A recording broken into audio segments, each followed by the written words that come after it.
হে দয়াময় প্রভু, আমার অস্তিত্বের মালিক, ইহকাল ও পরকালের ক্ষমা করনেওয়ালা, শয়তানের ওয়াসওয়াসা ও অবাধ্য নফসের তাড়নায় যে ভুল বা গুণাগুলি অতীত, বর্তমান, ভবিষ্যতে করেছি, করব, তা হতে মুক্তি চাই আপনার শাহী দরবারে।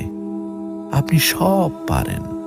আপনি দিনকে রাতে পরিণত করতে পারেন, আপনি রাতকে দিনে পরিণত করতে পারেন।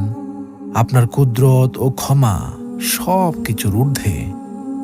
আপনি কারো কাছে জবাবদিহিতা করেন না। আপনি রাজাধিরাজ। আপনার মহিমা যে ভাষায় লিখি না কেন, সবই ম্লান হয়ে যাবে আপনার শানে।